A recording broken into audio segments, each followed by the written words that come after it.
आज जो इशू चल रहा है सर, ये जितने भी सीएनजी के ऑटोज चल रहे हैं सर, वो लोग एक एक दिन 24 आवर्स लाइन में ठहरे फिर भी उनको सीएनजी नहीं मिल रहा सर, वो लोग भूखे मर रहे हैं सर। तो मैं मंत्री जी से ये कहना चाहता हूं साहब कि अगर फर्ज करिए 1 साल के लिए आप रोड टैक्स को एग्जम्प्ट कर देंगे सर, तो आरटीसी ये ऑटो वालों को बहुत बड़ा बेनिफिट होगा सर। और उसके अलावा होम के अंदर सर हमने डिमांड किया था सर कि ड्रग्स के ऊपर कंट्रोल करना, उसका कोई जवाब नहीं दिए सर। मर्डर शहर में ज्यादा हो रहे, उसको कैसे कंट्रोल करेंगे, उसका कोई जवाब नहीं दिए सर। मैं आपके जरिए से यही हुकूमत को कहना चाहता हूं, ताकि पब्लिक सुनना चाहती सर, ये एक आज कॉमन सब्जेक्ट बना हुआ है सर कि मर्डर्स का और ड्रग्स का सर, इसके ऊपर थोड़ा तफसीली रोशनी डाले तो ज्यादा बेहतर रहेगा। बहुत बहुत शुक्रिया।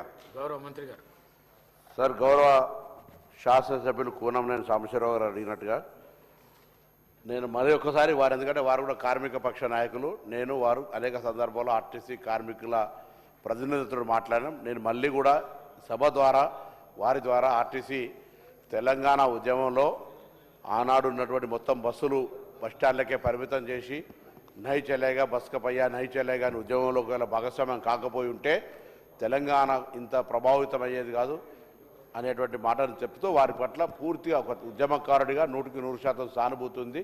దానిలో ఏం ఇష్యూ మీకు తెలియంది కాదు. 2 అంశాలు, ఒకటేమో ప్రభుత్వంలో విలీనము, ఆ విలీనం ప్రభుత్వంలో చర్చ ఉంది, దానికి ఒక కమిటీ వేయబడ్డది, దానికి సంబంధించిన రివ్యూ జరుగుతోంది. సరైన సమయంలో సరైన నిర్ణయం తీసుకుంటాం. గుర్తింపు సంఘాలకు సంబంధించి ఈ నిర్ణయం తీసుకొని ఆ నిర్ణయం తీసుకోవడం వీలు కాదు, అది కోర్టులో పెండింగ్ ఉన్న విషయం కూడా వారికి తెలుసు.